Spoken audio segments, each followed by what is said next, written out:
Y miren esto, la atracción de las faldas. ¿Qué son? Bueno, son invertidos. En la revista policial. ¿Qué dicen estos? Vos lees la nota con una naturalidad. ¿Cómo puede ser? ¿Viste? Pero ustedes son hombres, se visten de mujer, bueno, conseguimos mejor trabajo, a mí me gusta vestir de mujer.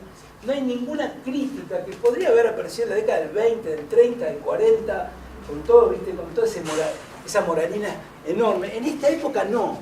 En esta época eso no ocurre. Hay una preocupación por el tema de los invertidos, pero no hay una sanción moral por el tema, hay una sanción de otro tenor. Y ahora vamos a ver de cuál.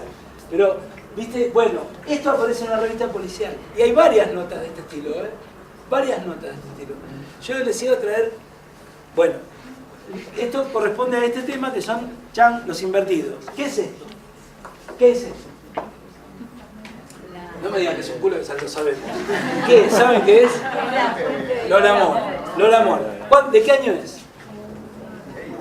1904. 1904. Llega a la fuente. ¿Dónde querían que vaya la fuente? A la Plaza de Mayo. ¿Dónde fue? No, después fue.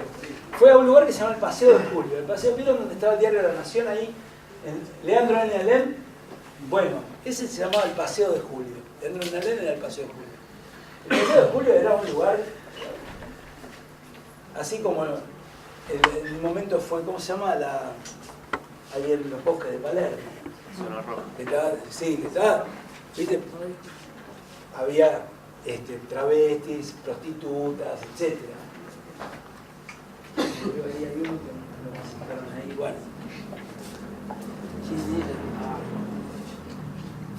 Bueno, era uno que era famoso. Bueno, no importa. ¿Dónde lo llevan? Lo llevan ahí. Ponen las Nereidas, que esta es un fragmento de las Nereidas, lo llevan al Paseo de Julio. ¿Por qué? Porque no lo quieren tener en la Plaza de Mayo. ¿Por qué? Porque es una expresión de la sexualidad demasiado expuesta, muy potente. Ahora, seguimos. La sexualidad es un dispositivo moderno de intervención. Que no había sexo antes, había. Lo que no había era sexualidad. ¿Qué es la sexualidad? Es el discurso sobre el sexo. Vas al analista, hay doctor. ¿Entienden? Eso es el discurso sobre el sexo. Olvidemos el sexo, como el programa de Rolando Hamlin, creo. Se arma un discurso, quiere decir, es una preocupación inherente a la subjetividad. La sexualidad empieza a formar parte del quién soy. ¿Quién soy? Soy esto, soy aquello, me gusta aquello, el placer de esto. Esa pregunta es una pregunta moderna, no es una pregunta de todas las épocas. ¿Entienden? ¿Cada cuánto haces el amor? No es una pregunta que se puede formular en el año 1000. Se puede formular en 1800. ¿Por qué? La pregunta de cuánto. Porque tiene que ver con el despliegue del sujeto. Mujer o hombre, no importa. El despliegue. Yo me despliego en mi sexualidad, forma parte de la construcción de la subjetividad. Formular al sexo la pregunta acerca de lo que somos. ¿Por qué? Porque la construcción de la subjetividad humana es una cuestión política. Política no quiere decir de Alfonsín, de Angelou, no es representación, no es de los políticos. Política es relación de fuerza. Conmigo mismo también. ¿Está bien? Es decir, me pienso a mí mismo y pienso el que soy. Hay una proliferación discursiva sobre el sexo. Y hay estrategias de saber poder con la finalidad de producir una verdad sobre el sexo. Es decir, ¿quién administra la sexualidad? Esa es la gran pregunta. ¿Quién la administra? ¿Quién la administra hoy? Tenés un problema sexual, ¿a quién vas a ver? ¿Al padre de Andy Kuznetsov? ¿A dónde vas? ¿Vas a un sexólogo? ¿Vas a un psicólogo? ¿Vas a un curandero? ¿Vas a un médico? ¿A dónde vas? ¿Entienden? ¿Qué es? ¿Cuál es la verdad sobre el sexo? Y sobre el sexo tiene que ver. Nos casamos, ¿no? ¿Dónde? En la iglesia. Un día nos dejamos de casar en la iglesia. Te casás en un registro civil. Después, si querés ir a la iglesia, es decir, ahí hay una intervención sobre esa relación. Eso es el gobierno de Roca. La administración de los nacimientos, que la tenía la Iglesia, va a pasar al Estado. Y el registro civil, la inscripción de los matrimonios, de los acta de nacimiento y el acta de defunción, pasa a manos del Estado. La Iglesia pierde ese poder. Se va el nuncio apostólico, se va. Se va. Única temporada en la que no hubo representante de la Santa Sede en la Argentina. Se va el tipo. Roca dijo que se vaya. Y se fue el tipo. ¿Entienden? Ese es el positivismo, era el poder de la ciencia. Mi tía abuela, que era recontra positivista, odiaba a los curas. Y decía que esos no saben nada. No te salva la vida rezar, te la salva un médico. Decía mi tía abuela. Te hablo 1920. Yo no estaba en el 20, pero ella sí. Y ella escribía esas cosas. Ese era el poder de la ciencia frente al poder de la religión. ¿Entienden? Eso se discutió durante años. ¿Cuántos? 10, 12, 15, 20. Y en un determinado momento vuelve el nuncio apostólico y hay un despliegue de la moral judeo-cristiana muy fuerte, fundamentalmente a lo largo de los años 20. En este periodo, imaginen ustedes, les voy a mostrar un par de cosas. Mirá, este es Monseñor Aneiros, es el arzobispo de Buenos Aires, con una monja diciéndole, entramos a un prostíbulo. Mirá, el mismo Monseñor Aneiros yendo a un prostíbulo y sale con un nenito. Esto es 1878. 1878. Con el pirulín, el tipo agarrándole la cabeza y las patas de cabra. Y el demonio. ¿Viste? Una figura de macho cabrío. Bueno, este es el... Imagínate, se lo hacías a Guarrachino. En la década del 80 ibas preso. Esto es 1878. Venía en el diario. Bueno. Miren esto. Son dos tantos. Afeitate el 7 que el 8 es fiesta.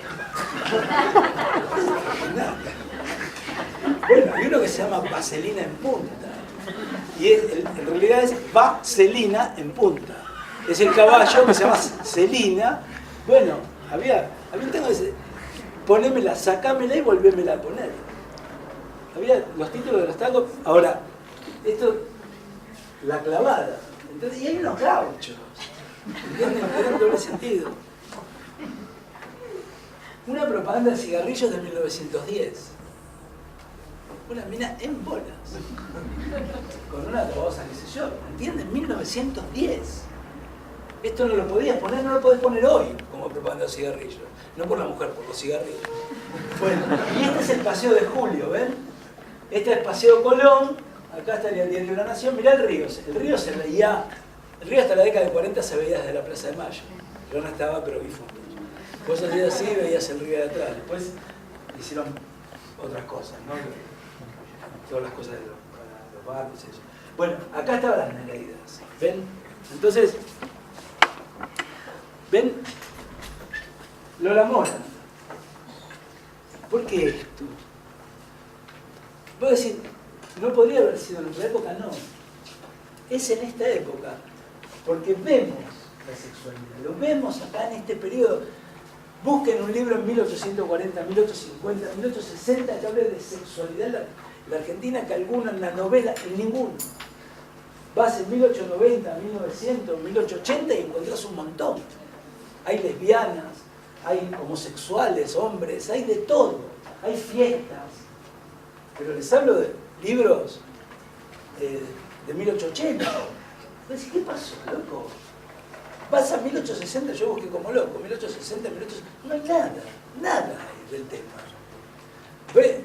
Y están los escritos de ingenieros, que son patologías sexuales, que son públicos, o sea que lo puede leer cualquiera, y que te cuentan los problemas que tiene la gente con el sexo. Entonces, una mujer, no sé qué, que va a verlo a ingenieros, y esto está escrito en 1910, y es un poco anterior el libro, pero lo publica en 1910, y la mujer tocaba el piano, qué sé yo, tocaba la erótica de Grieg y tenía un orgasmo. Y el problema que tenía es que no podía dejar de tocar la erótica de Grieg todo el día. Eso le pasaba. Bueno, ese tipo de relatos, o sea, el libro es así, todo el tiempo cuenta vidas íntimas. En términos científicos, ok, pero no importa para qué. Lo que importa es que eso está ahí a la vista. ¿Entienden? Es decir, en un determinado momento, esta creo que está en Tucumán. ¿No hay ningún tucumano? No. Sí, pero no tengo idea. ¿Quién? ¿Vos sos tucumano? No, ¿no sabés? Porque están rodeando la casa de gobierno. No me acuerdo si es en Tucumán o en el Chaco. Puede ser que sea en los dos lados. Bueno, no, puede ser que sea en los dos lados, todavía una banda. Acá estas son las realidades. Son fantásticas estas. Bueno, vemos un toque de esto de los invertidos. ¿Dónde aparece? Bueno, estas fotos aparecen en el... la vieron ahí en Sherlock Holmes. Pero son anteriores a Sherlock Holmes. ¿Por qué? Hay un tipo que se llama Francisco de Vega, que es un médico. ¿Dónde están? En los archivos de criminología y psiquiatría. Es decir, son problemas psiquiátricos y problemas criminológicos. Quiere decir, describe problemas con los delincuentes y problemas con los insanos. ¿Quiénes son insanos? Estos son insanos. Por eso son invertidos. O sea, tendrían que haber tenido una característica y tuvieron otra. Ese discurso sobre la sexualidad se expande. ¿De qué modo? Y yo insisto con una cosa. De la necesidad de encontrar y buscar una verdad sobre el sexo. Es decir, la preocupación ¿cuál es? La administración de la sexualidad, no la prohibición. No se prohíbe, al contrario. Yo les decía, en Buenos Aires había 6.000 prostíbulos. 6.000. Y había 200 escuelas. Y las escuelas se ponían, por ejemplo, las escuelas del centro, donde está el INSE y todas esas, el INSE sí, se ponían ahí ¿por qué? Para que no haya prostíbulos. Porque donde había una escuela tengo la obligación de que haya 200 metros se podía poner un prostíbulo. Si no, menos no podía. Entonces, éramos vecinos. Che, hagamos una escuela para que no nos pongan prostíbulos. Yo tengo un amigo que estudió el tema de los prostíbulos en ese periodo, un arquitecto, que me dijo, ¿sabes por qué hicieron la 9 de julio para sacar los prostíbulos? Porque vos no sabés la cantidad que había en esa cuadra. En la cuadra donde ahora está la 9 de julio, antes había vivienda. Bueno, yo tengo los datos de dónde estaban los prostíbulos, la calle Junín, por ejemplo. ¿Dónde? 2, 3, 4, 5, 7, 11, 12, 22, 23. En toda, era toda una zona de prostíbulos. Ahí donde está Flaxo, que es Junín y Lavalle, Junín y Corrientes. ¿Dónde? En el 25 de mayo, en Reconquista, lleno de prostíbulos. Prostíbulos finos y prostíbulos de gente pobre. Los de gente pobre, ¿dónde? En La Boca.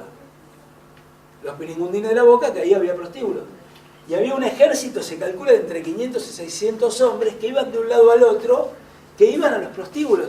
El prostíbulo no era un ámbito meramente satisfacción sexual, era un ámbito de intercambio social. ¿Se acuerdan que hablamos de la zanja de Alsina?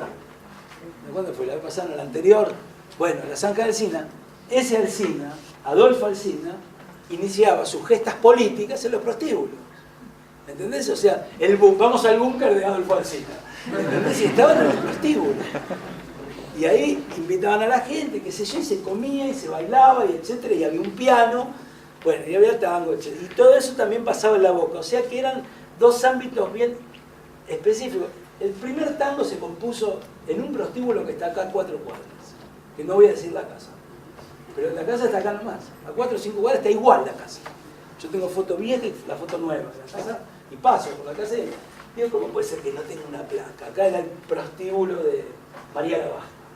Bueno, había prostíbulos, mucha prostituta, y un tema con la prostitución. Fíjense que no hay prohibición de la prostitución ¿hasta cuánto? Hasta 1930. No importa eso tanto, sí importa que había una proliferación sobre el sexo. ¿Entienden? En ese periodo, que nosotros lo vemos como el mismísimo Roca, del que vamos a hablar la semana que viene, entre otros, Roca tenía su mujer y tenía su amante, su querida, así se la llamaba, y él le regaló una estancia. Claro, Roca, viste, imagínate, repartió todo el campo, dice, dale una estancia a la nena. Y no solamente eso, sino que además hizo llegar el tren, con la vía del tren hizo llegar para la puerta de la estancia, el tipo se bajaba, ahora, chao muchachos, que yo, y el tren seguía. Imagínate, hacer, viste, era Cardel. Te voy a venir a ver y hace una estación de tren en la puerta de tu casa. Bueno, con una prostituta, y se enamoró perdidamente. Cambaceres, del que vamos a hablar también, se casó con una bachicha italiana, que era una bailarina italiana, también prostituta o semiprostituta, pero era muy mal vista por entonces. Cambaceres, que era uno, bueno. O sea, la sexualidad está ahí, se habla, se escribe, se baila, que es el baile del tango. Son dos cuerpos que se abrazan. ¿Cómo? Con los hombros, pero con la pelvis también. O sea, vos apretás y van apretados. Se suelta ella y se va para atrás y le dice, no, ahora no. Eso es el 8, ¿entienden? El 8 es ahora no. Y el tipo que va, con la pierna va abriendo, ¿entendés? Eso es, en eso consiste el baile. Después se hizo otra cosa. El corte y la quebrada, ¿qué era? Cortabas, o sea, vos venís bailando, qué sé yo, cortás y meneás la cintura y tu pierna de hombre iba entre las piernas de la mujer y todo se tocaba, bien como en la vida. No quiero entrar en detalles amorosos, pero digo, por eso es un quilombo el tango. No se podía bailar. Una mujer que vivía en su casa o su madre, que yo no podía bailar. Bueno, todo es en este periodo. Disculpa, incluso en esa época el tango no se empezó a bailar hombre con hombre primero. No. ¿Vos? No, seguro. O sea, se bailaba. No, seguro no, pero ¿sabés qué? Mirá, te digo dos cosas. Primero, hay un tema de Villoldo, una grabación, porque están grabados además estas cosas. Hay un tango de Villoldo, que es una milonga que se llama Milonga de Baldomero, que es tremenda es. O sea, es muy procaz, muy soez.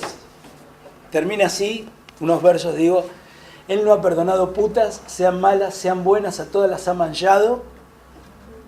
1907, grabado, probablemente sea de antes. El culo le ha desvirgado una noche a su comadre, se cogió a la hermana y al padre, y en el colmo del placer no teniendo a quien joder, un día se cogió a su madre.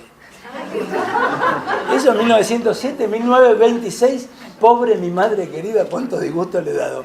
¿Cómo llega a ser? Bueno, pero ¿por qué pasa eso? Porque en el tango es muy claro, hay una trama moral que empieza a aparecer en la década del 10 y que se instituye, porque es muy moralista, el tango es insoportablemente moralista, pero que Villoldo graba un tema, un recitado que se llama Los percances de Mario. Mario es un travesti, que él se lo encuentra y dice, ¿qué haces Mario acá? Dice, no, me vine a tomar un café, qué sé yo, y es la voz femenina de un tipo. Y entonces, ¿y qué dice el tipo? Bueno, viste que estuvo paseando por acá, por allá, que no aguanta más los tacos, esto y el otro, que el pie es grande y toda una serie de cosas, y están en el Tortoni, ahí en la mesa del Tortoni, y dice, yo le conozco los lunares del trasero a más de uno de estos. Bueno, en la misma época, eso en 1907, en 1910, José González Castillo, el autor de Silbando y otros tangos, escribe un sainete que se llama Los Invertidos, que es un abogado con su familia, qué sé yo, sus hijos, todo re careta, todo bien, y el amigo del abogado de toda la vida es el novio. Y eso se enteran, ¿y qué pasa con los invertidos? Se suicidan. Era muy propio de los homosexuales suicidarse.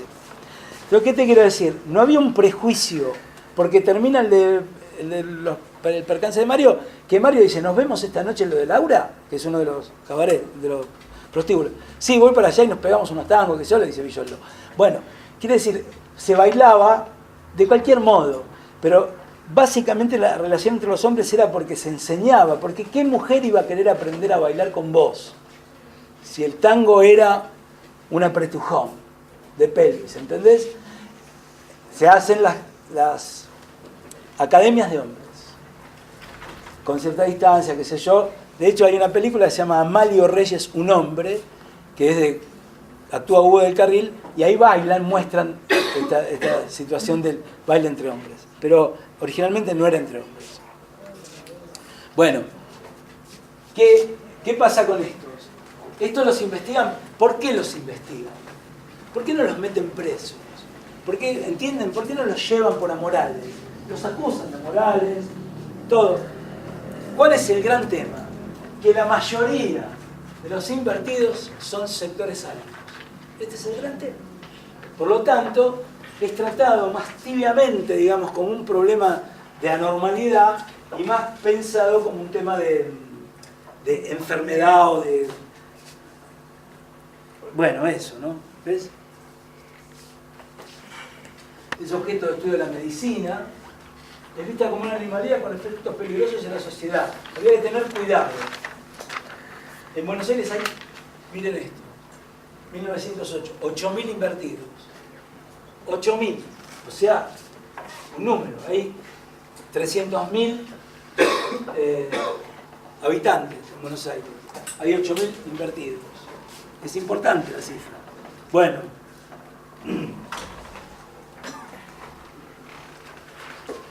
¿Qué es esto? ¿Ves? El microscopio. ¿Por qué traigo el microscopio? Porque tiene que ver con la visibilidad. Es ampliar. ¿El lanzado lo he comprado? ¿Ya está? Seguimos la semana que viene. No, ya les veo acá. Escúchenme, la semana que viene seguimos. Terminamos un toque con los invertidos la semana que viene un poco más. Porque cuentan las historias y vale la pena que las vean. Porque cuentan esas historias de... O sea, ellos hablan, ellos llevan las fotos, los mismos invertidos porque quieren verse. Bueno, y vamos a hablar... quedamos la vez pasada varados en la cuestión de la sexualidad y,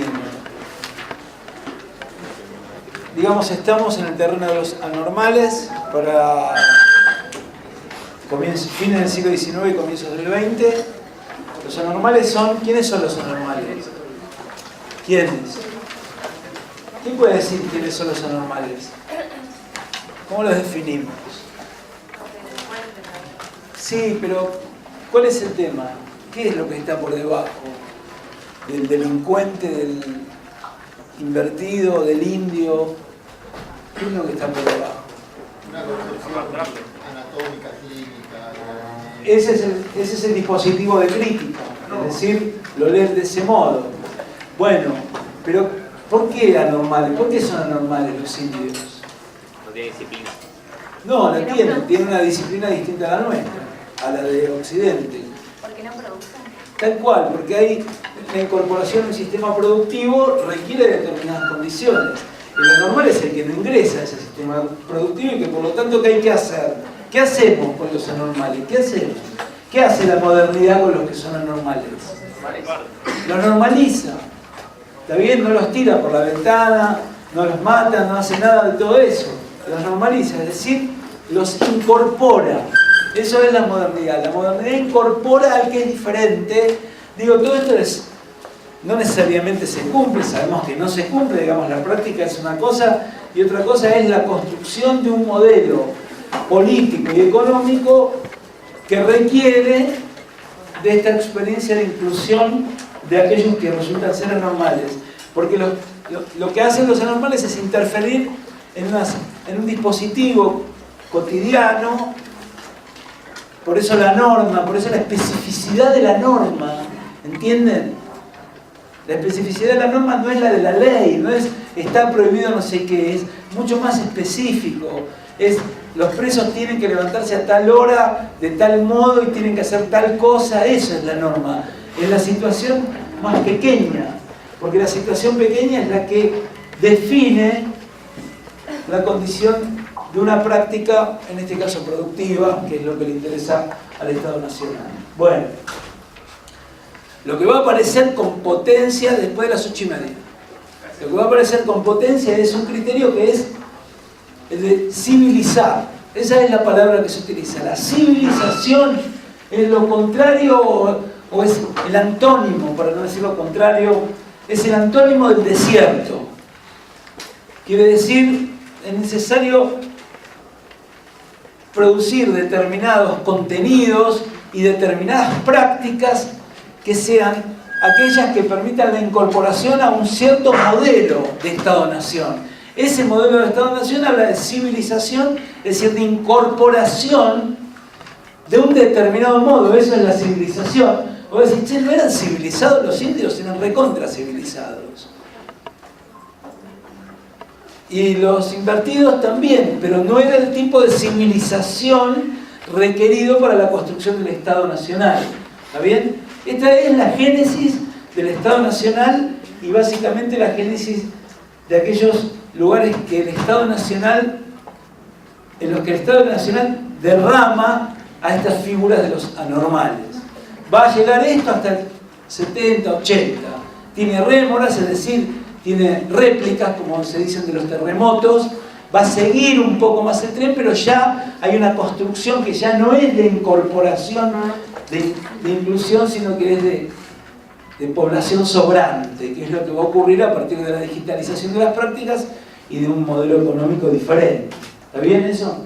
¿Me siguen con eso? Hay un corte, en un momento se corta. Acá hay un corte de inicio. ¿Qué es el corte de inicio? Es comenzar con la construcción de un modelo de Estado que es relativo a Occidente y que es un modelo de Estado que tiene 150 o 200 años. Fin. ¿Está bien? Eso es lo que ocurre en 1870, 1880 en la Argentina, con un poco antes, 1860. Desde ahí, no importa cuándo, no importa quién, eso es lo de menos. Lo que importa es que ahí hay un movimiento que inicia algo. ¿Hasta cuándo dura eso? Bueno, eso es complicadísimo. Es muy complicado porque nosotros sospechamos que formamos parte del mismo equipo, de esa Argentina moderna. Y uno podría empezar a poner en tela de juicio ciertas prácticas que no tienen que ver con las formas que la Argentina clásica, moderna, la del siglo XX, produjo como una instancia política o económica. Para nosotros es, bueno, eso es un tema de discusión. Posmodernidad, era digital, otra cosa, ya veremos. No sé. Yo tampoco tengo esa respuesta, si no estaría con Fantino. Claro, diciendo yo sé lo que va a ocurrir. Bueno, quería detenerme. ¿Por qué los invertidos? ¿Por qué hablar de sexualidad? ¿Por qué? Porque hay ahí, en principio es un dispositivo. ¿Qué quiere decir un dispositivo? Quiere decir que es una forma de construcción de la subjetividad. Es decir, aparece algo, de eso hablamos, la vez pasada hablamos de eso. Aparece un tipo de experiencia que nos es nueva, hay un discurso sobre el tema, hay una práctica sobre el tema. Esa práctica no necesariamente tiene que ver con estar uno con otro, porque eso ya viene. Lo que hay es una reflexión en torno a esa práctica. Es decir, una reflexión no porque uno se la pase hablando, sino porque es necesario también una pauta de normalización de esa práctica. Lo decíamos la vez pasada, la pregunta ¿cuál va a ser desde el Estado? Che, ¿quién administra la sexualidad del Estado argentino? ¿Quién la administra? La dejan de administrar los curas con todo lo que costó, mucho. Bueno. ¿Y quién la administra en este periodo? El positivismo, es decir, el cientificismo. Por lo tanto, la forma de ver a la sexualidad va a tener como matriz un modelo cientificista, positivista. ¿Entienden eso? Lo que es el positivismo, la construcción de leyes naturales. Eso es el positivismo. Es decir, un tipo de ordenamiento, un tipo de estructuración de leyes naturales. ¿Está bien? Que hablen sobre la sexualidad. Por eso Francisco de Veiga es médico, no es uno cualquiera. Es uno que tiene una estructura. Piensen ustedes, esto lo dijimos en alguna ocasión, la medicalización de la sociedad se expande y ¿qué es lo que se expande? Lo que se expande es un modelo de intervención sobre la población. Entonces, y un modelo que supone un sistema de verdad. Todo esto yo ya lo dije, pero lo repetimos. ¿Por qué? No sé. Para que vaya el tema, porque si no, queda corto. Si ustedes leen las clases de Deleuze o de Barthes repiten, porque no sé por qué repiten, yo digo porque repiten mucho, porque son gente grande, y yo ya estoy grande también, así que por ahí repito por eso. Pero bueno, pero es importante porque uno no tiene estas cosas todo el tiempo, uno no habla de esto, uno habla de otras cosas. Uno tiene un celular en la mano y no se preocupa si eso tiene que ver con un modelo de cientificidad o de intervención sobre uno. Uno habla por teléfono, si no sería, claro, si no sería insoportable la vida. Bueno, pero para matrizar y encontrar, ¿viste cuál es el suelo donde está creciendo esta planta? Esta planta somos todos nosotros. Bueno. Inversión y tuberculosis, ¿qué quiere decir? Que la tuberculosis está asociada a los invertidos, es decir, los llamamos invertidos, ¿está bien? Porque es la designación que se utiliza en la época. Ahora ya no se usa más, porque es peyorativa. Bueno, la tuberculosis va asociada. ¿Qué más va asociada? En el caso de los hombres, el suicidio. En el caso de los hombres, el suicidio. Es decir, el invertido varón se suicida. Digamos, su equilibrio moral, ¿no? Porque imagínate lo que significaba ser un invertido en esa época, en el 1890. Bueno, era un problema en 1970, imagínate en 1890. Pero los invertidos son travestis, ¿Cuál es el tema? No, es todo. Digamos, son los que tienen relaciones con gente del mismo sexo. Ahora, ¿qué es lo que ocurre? En el caso del hombre, en muchos casos se maquilla porque no está la idea de que querer a alguien, desear a alguien del mismo sexo es una libertad del deseo. Está la idea de que si un hombre desea a otro hombre, se tiene que volver mujer. ¿Entendés? Entonces se maquilla. Eso pasa. Ahí está fuerte la idea de inversión, ¿no? ¿Cómo? Digo, en la idea misma de inversión, ¿no? Digamos, Sí, en relación al otro claro, polo. Ser otro. Bueno, Claro. yo en la otra vuelta hablamos un poco del tema de la simulación. Va como medio en el mismo paquete. ¿Qué quiere decir la simulación? Quiere decir ser otro el que se es. Acá está pasando algo parecido. Por eso Francisco de Beira, que es que era un médico criminólogo, ven cómo está inscrito el tema de la inversión, el tema de la criminología. Ahora vamos a explicar unas cosas, pero... ¿qué está diciendo?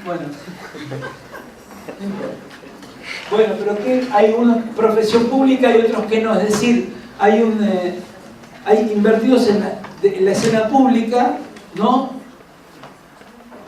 Como si fueran prostitutas, digamos, que están en la escena pública seduciendo, etc. Y están los que no, los que son hogareños, los de su casa. Bueno, entonces, fíjense esto, dos orígenes. ¿De dónde procede que alguien sea un invertido? Bueno, los congénitos, es decir, la naturaleza, y los que la adquieren. Porque dicen, no, pero de chiquito era normal, ahora no. ¿Está bien? En cambio, el congénito es, ya de chiquito era de ese modo. Bueno, entonces es la naturaleza o la adquisición. La adquisición, ¿quién la va a otorgar? ¿Quién la va a hacer? Son las malas compañías, como diría Papo. Malas compañías, tenía un tema que se llama malas compañías. Bueno, ¿entienden? Es decir, va a ser lo oscuro, por eso alguien invierte su sexo. Bueno, estudio y publica sobre los invertidos sexuales. ¿Qué me llama la atención a mí de este tema? ¿Por qué lo traigo? Por las imágenes. Porque si vos agarrás, esto sale en una revista que se llama Archivos de Criminología y Psiquiatría, así se llama. Es una revista que se publica a fines del siglo XIX, que es pública, pero que está dirigida a quienes investigan sobre el tema. ¿Vieron cómo hay revistas, qué sé yo, del Automóvil Club?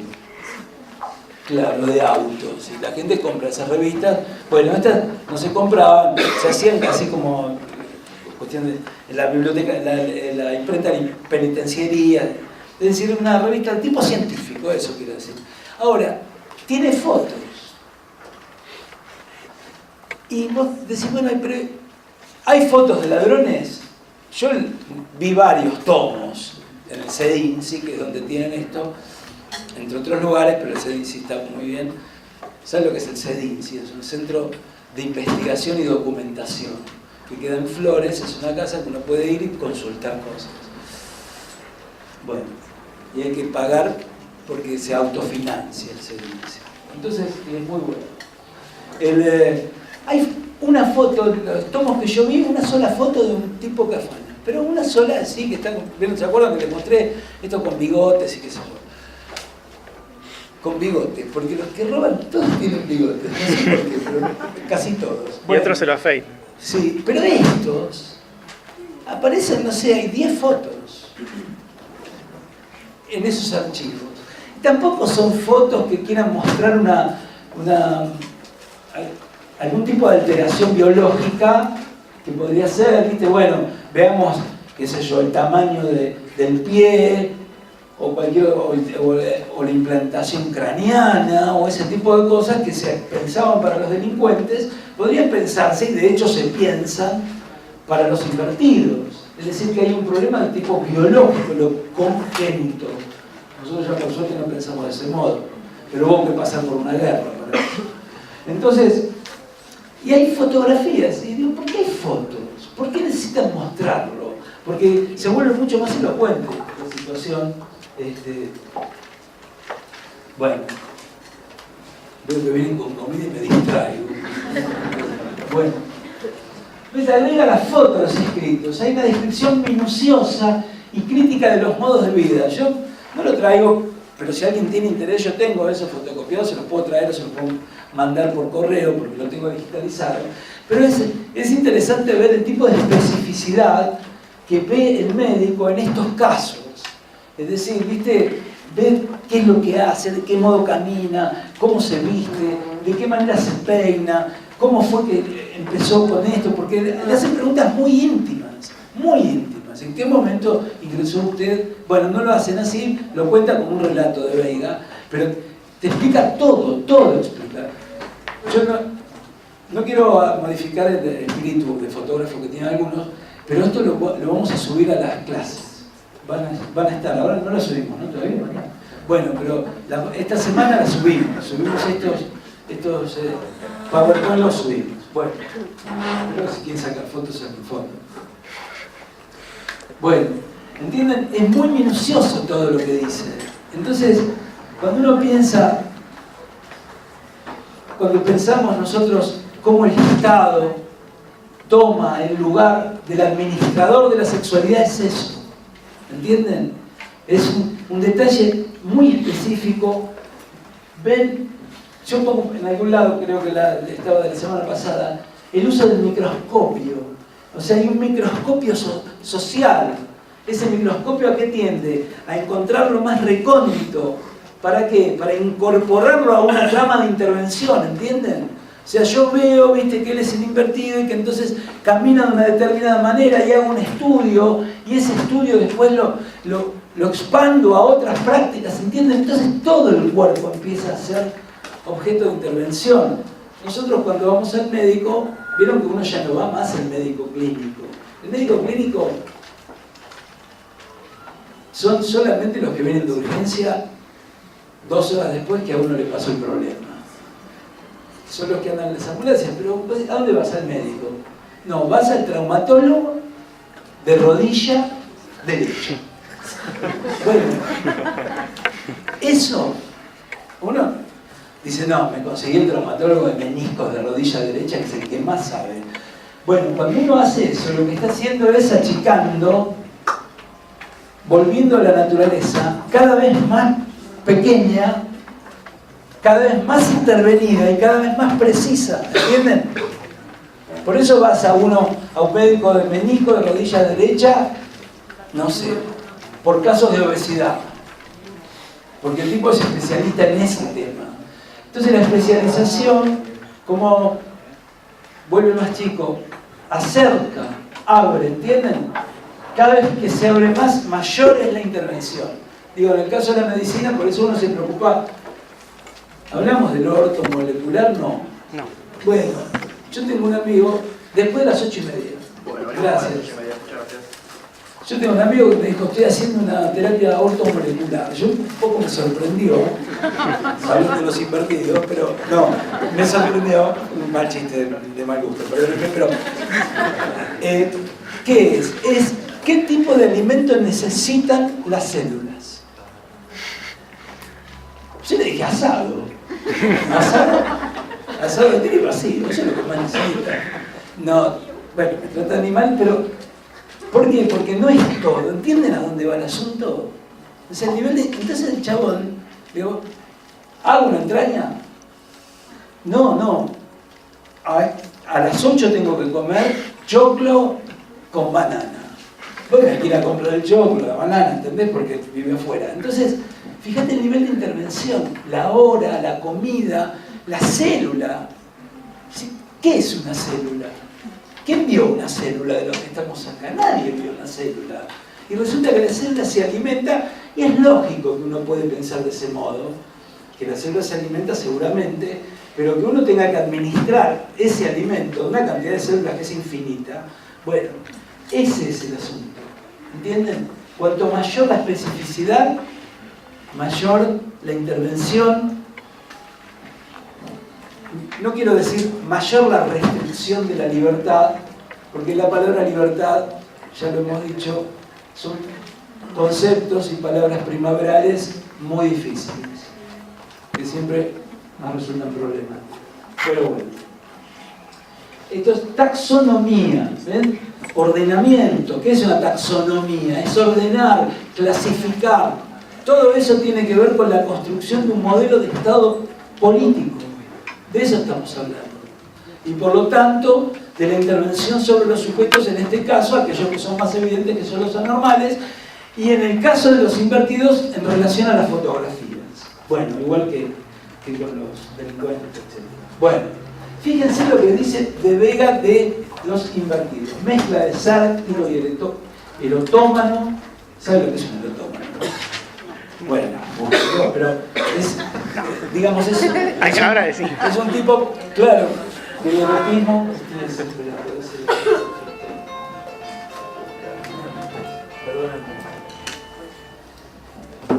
El erotómano es como es un erotismo deformado o algo así, sería como eso. Bueno, voluptuosidad, ¿ves?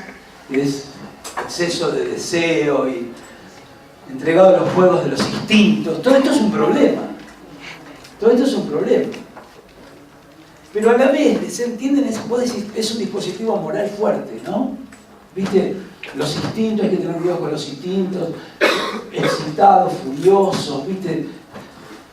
Inextinguible placer, o sea, el mango, la sed de placer. Todo eso que aparece como un problema moral que está siendo sancionado por un médico, a la vez, en ese dispositivo tan pequeño de intervención sobre el cuerpo de un invertido, tan detallado, lo que hace es exponer la otra cara, ¿entienden? Es decir, que no es un dispositivo moral, hablemos de este tema, hablemos de sexo, o hablemos de sexualidad en realidad, no de sexo, ¿entienden? O sea, el tema se pone a la vista. ¿Se acuerdan que les mostraba las imágenes de mujeres desnudas en propaganda de cigarrillos y las cosas de Villoldo, todo lo que hablamos la vez pasada? Tiene que ver con esto, es decir, la administración, ¿qué hace? Requiere de una intervención que muestra, te dice, ¿entendés? ¿Qué es lo que le pasa a la mujer cuando toca el piano? Bueno, le pasa y habla de orgasmo y habla de un montón de cosas que no se hablaban y se empiezan a hablar y que supuestamente están con el objeto de intervenir. ¿Entienden eso? Digo, esto es importante ¿por qué? Porque a nosotros nos parece que de ciertas cosas no se hablan y cuando se prohíbe o cuando se intenta intervenir es justamente porque se está hablando. De eso se está hablando. Entonces, ahora, por eso hablan de los invertidos, de este modo, un modo médico. ¿Qué es lo que no van a tolerar de los invertidos? Que se enamoren. El amor es un disparate, ¿entienden? Van a intervenir sobre eso. ¿Por qué? Porque es un problema biológico, fisiológico, congénito. Es un problema de gente que está mal. Y acá va a aparecer en estos análisis, porque aparecen figuras que son analizadas, personajes analizados, va a aparecer una mujer que dice lleva su vida, invertido, ¿no? Mujer dice lleva su vida como si fuese una persona normal. Y eso los vuelve locos. Y pierde a su amado y no va con otro, no se prostituye con otro, sino que directamente no lo tolera. ¿Por qué? Porque la mujer no lleva una vida normal. Y eso los vuelve locos, ¿entienden? Es decir, por eso son anormales, porque lo que tienen que ver son toda una traza de ¿cómo es? De sexualidad sobre la cual hay que intervenir y administrar. Bueno, ¿ven? Toda esta descripción ¿para qué? Para tener las cosas en la mano. Sus amores están rodeados de abusos, desengaños, situaciones policiales. ¿Ven? No hay, vamos al cine. Claro, porque necesitan que sean situaciones policiales, ¿sí? Necesitan que sean desengaños, que todo sea un drama. ¿Por qué es un drama? Porque son anormales. Ese es el tema. Bueno, imitan a las mujeres para atraer a los hombres, por eso se visten así. No porque quieran, no porque desean eso, sino por una intención aviesa que es la de convencer a los hombres. Bueno, esta es Manon. Se ponen los nombres, son nombres de época además, como ocurre en la actualidad. Manon se llama la sí, mirá vos. Bueno. Es un personaje de una ópera. Sí, es el personaje de una ópera. Yo creo que sí. debe ser más bien por eso. Bueno, ¿ven? Manon, unas fotos de primera. ¿Por qué? Porque las sacaban o en estudios o en la casa, y llamaban a un tipo que venga a sacar la foto, porque era una forma de competencia interna también entre los invertidos. Después de las 8:30. Bueno, y acá la analiza ¿no? Mirá, ¿quién la inició? ¿Cuándo? ¿Cómo fue? Está todo detallado. Todo detallado. ¿Cómo le decían en la escuela? Fíjate a dónde va. ¿Ven? Va, ¿viste? Describe sus modales, si es pasivo, si es activo, desde cuándo. Mirá lo que le pregunta, ¿en qué parte siente placer? Como si fuese, ¿entendés? Como si pudiese hablar un perro. Y le decís, ¿en qué parte sentí? Y el perro te lo pudiese decir. Uy, qué diferentes que somos. ¿Entienden? Es un rasgo de diferencia eso. ¿Cómo va a ser el placer? El placer va a ser del mismo modo para todos. Bueno, pero acá hay una especificidad, ¿no? Hay razón psicológica. Sus orgasmos son para estar en los brazos de un hombre. Mirá lo que... ¿no? Sus costumbres actuales son femeninas. Es congénito, congénito quiere decir de nacimiento, vino así, como se decía antes, le salió maricón. ¿Cómo le salió maricón? Así decía mi papá, pobre, le salió maricón. Me decía un amigo de él que tenía un hijo que era gay. ¿Cómo le salió? Eso es natural, de otra época. Bueno, se mantuvo oculto hasta que surgió la ocasión de manifestarse, ¿no? ¿Ven? También eso es un problema, un escándalo. Bueno, esta se llama Aida, que es imitando a la mujer honesta. ¿Es mujer honesta? No. Es un invertido que imita. Eso es. Entonces, la vamos a poner en caja. Pero no puede mucho con ella. Porque es un único en su género, es excepcional. Lo normal que la mujer libertina, por esa razón siempre se vincula a los invertidos con la prostitución. Eso es lo normal para los invertidos. Ahora, Aida tiene las costumbres de una mujer honesta. Se separa de su primer matrimonio y se mantuvo bajo un modelo de corrección, dice Weber. Esto resulta problemático para la criminología. ¿Hay amor entre los invertidos sexuales? Eso se pregunta el tipo hoy. Bueno, eso dice Foucault. Lo que no se tolera es el amor. Eso es lo que no se tolera. Se tolera el sexo, pero el amor no. El sexo, bueno, por la voluptuosidad, el deseo y todo el asunto. Bueno, el amor no. El amor, no el sexo. ¿No? Este es el escándalo. Ser como los demás, normalizados por el amor. Por esta razón escribe que es una grotesca fantasía. El amor entre invertidos es irreal. Bueno.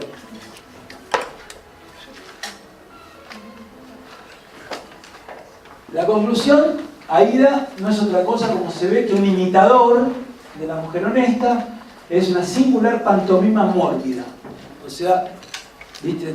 Derramada del peor modo. ¿Cómo resuelve la ecuación invertido-amor? Y miren lo que dice. Al lado del invertido se encuentra siempre el sodomita más o menos enviciado, sirviéndole de complemento y de estímulo. Es decir, no hay amor. Siempre hay uno que, viste, que la va a llevar por el mal camino, le va a dar el vicio, viste, puro estímulo. Hay influencias nefastas. Bueno, ¿cuál es el tema que dice las sexualidades periféricas, que son estas, deben ser localizadas, descritas, fotografiadas? Casi el mismo procedimiento que tienen los delincuentes. Casi el mismo. Ahora, acá se habla mucho más específicamente, se mete más adentro del asunto. Bueno, ¿imaginaban que esto podía pasar en 1890? ¿Viste? Medio, es raro, pero ocurre, efectivamente. Bueno, estas son fotos. En la revista Fray Mocho, creo que es, hay como 12 o 15 fotos de invertidos. Bueno, mirá la Nicaragua, todo. Pero ven, los lugares donde se sacan las fotos, muy probablemente, porque el gran tema cuál era, que los que eran invertidos eran de los sectores altos, eso lo dijimos la vez pasada. Y al ser de los sectores altos, es necesario intervenir. ¿Entienden? Es preciso intervenir. Por ejemplo, una cosa del tango, por el tango hablamos la otra vuelta, pero ¿por qué hay tanta preocupación por el tango? Vos decís, che, escribe uno, escribe el otro, ¿viste? Hay que prohibirlo, esto es una porquería, todo eso es lo que dicen. Entonces, ¿por qué hay tanta preocupación por el tango? No hay preocupación, no sé, por la bachata. Viste que hay un montón de gente escribiendo en contra de la bachata, no sé qué. Cuando apareció la lambada, bueno, había algunos que decían, ay, qué barbaridad. Pero acá, en 1890, los mismos sectores altos, viste, como Gálvez o Lugones, Ricardo Rojas y el nacionalismo, hablan pestes. ¿Y por qué hablan pestes? Porque lo que les importa es intervenir sobre el tema. ¿Por qué a los sectores altos les interesaría algo de los sectores bajos? Si lo único que necesitan es que los sectores bajos obedezcan. Ese es todo el tema. ¿Qué es lo que ocurre? Que participan los sectores altos. Esto es lo que más ocurre. Entonces, ¿qué haces vos si los de tu clase, que es la clase gobernante, de una aristocracia que se revuelve sobre sí misma? Porque llega Roca es tucumano, eso lo dijimos, ¿no? Roca es tucumano, por lo tanto no es porteño. Por lo tanto, es un infiltrado. ¿Qué hacemos con este tucumano?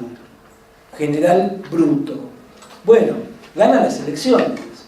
Con fraude, con todo lo que ustedes quieran, pero gana las elecciones. Y los niños bien de Buenos Aires, ¿qué hacen? ¿Cómo te incorporás con ese tucumano? ¿Entienden? No era aceptado. Bueno, después lo terminan aceptando, porque era un animal político tremendo.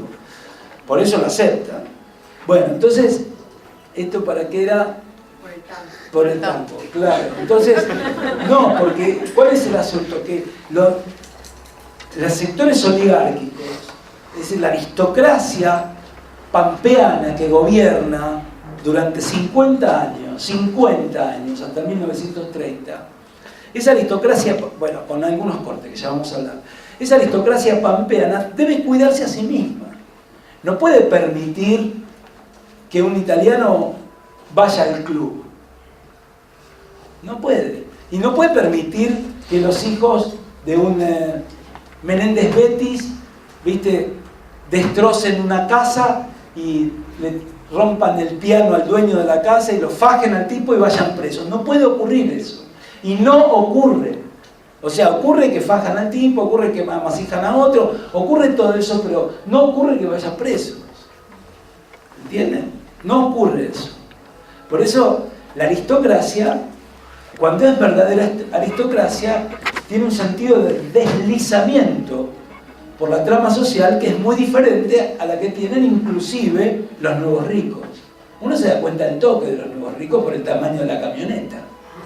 Claro, ahora, cuando vos ves a los aristócratas, no tienen camionetas grandes.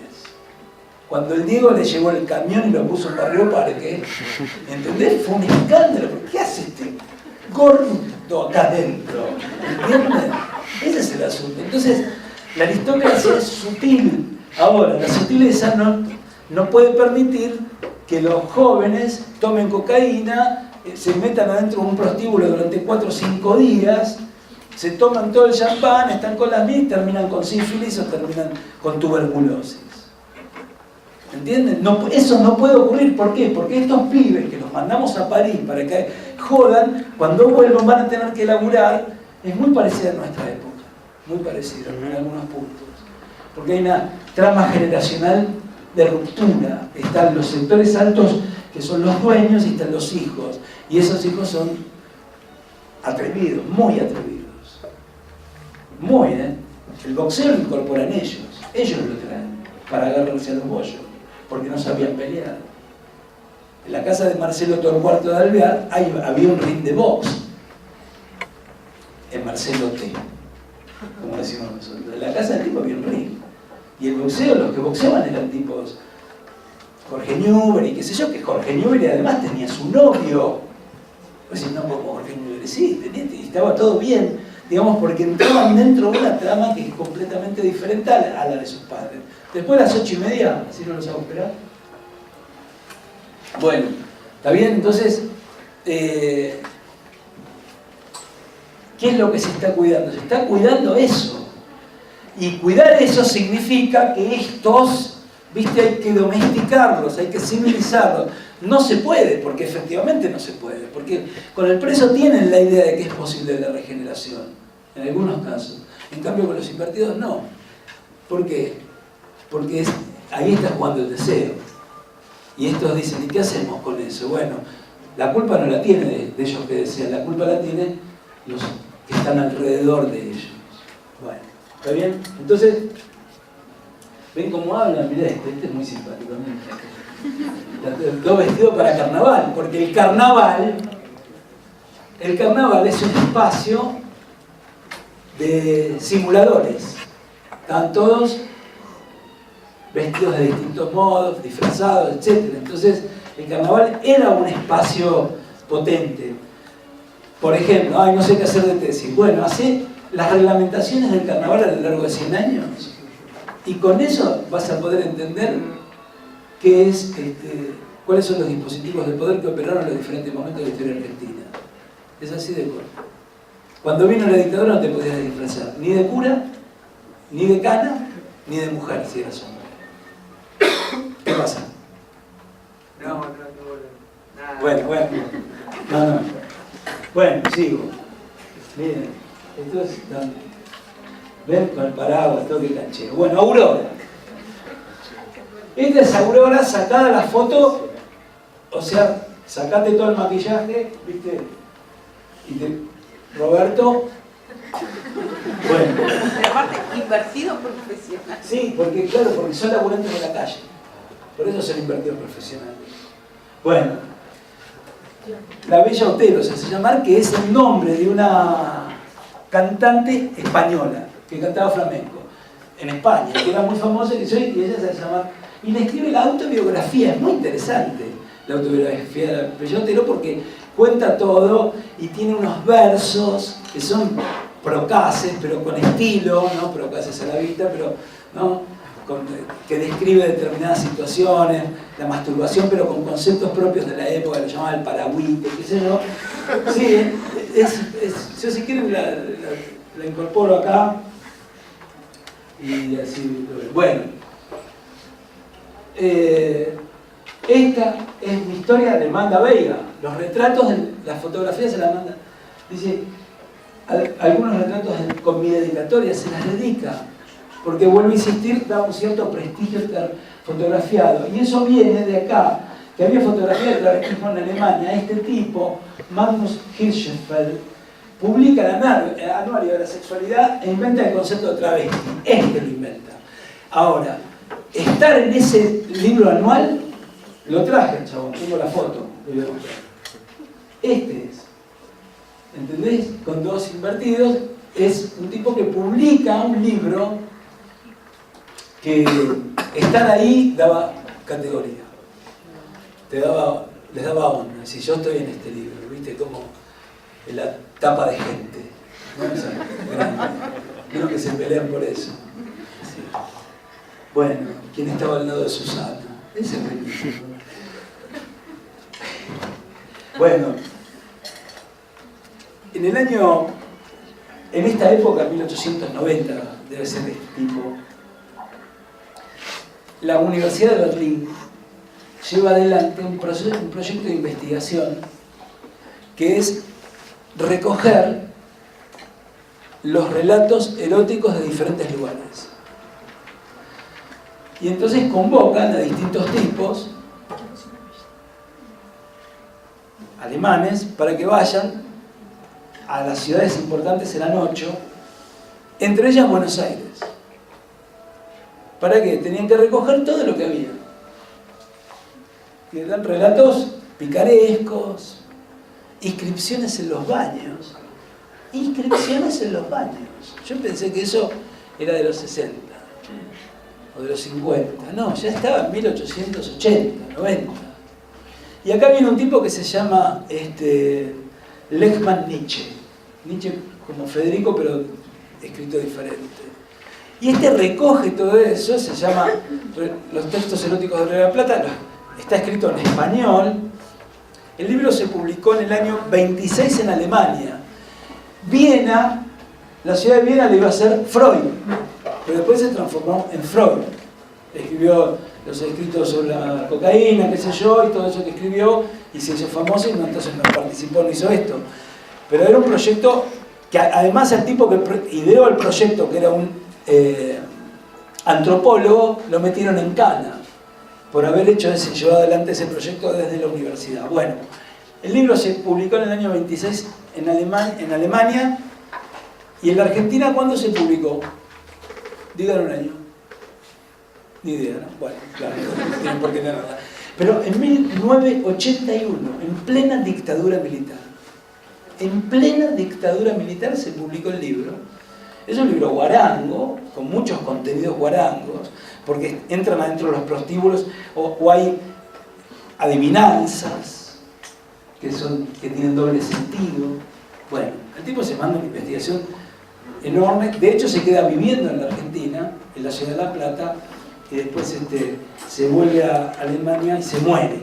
Y todo el caudal de él, no sé por qué les cuento esto, bueno, pero para que vean un poco cuál era el asunto del periodo, de la época, ¿entienden? Había una intervención, porque no son unos loquitos que recogen esto para ganar guita. Son unos tipos que juntan esto para entender un dispositivo que es el dispositivo de la sexualidad. Y para intervenir sobre ese dispositivo y poder reconocer cómo es y qué es lo que se debe hacer, etcétera, etcétera. Bueno, digo esto en relación a esta fotografía. Bueno. Y estos son otros, ¿no? De diferentes, que son españoles, estos también invertidos. Bueno, fin del tema. Indios. No, vamos a hablar también de la sexualidad de las mujeres indias. Ahora vamos a hablar un poco de eso.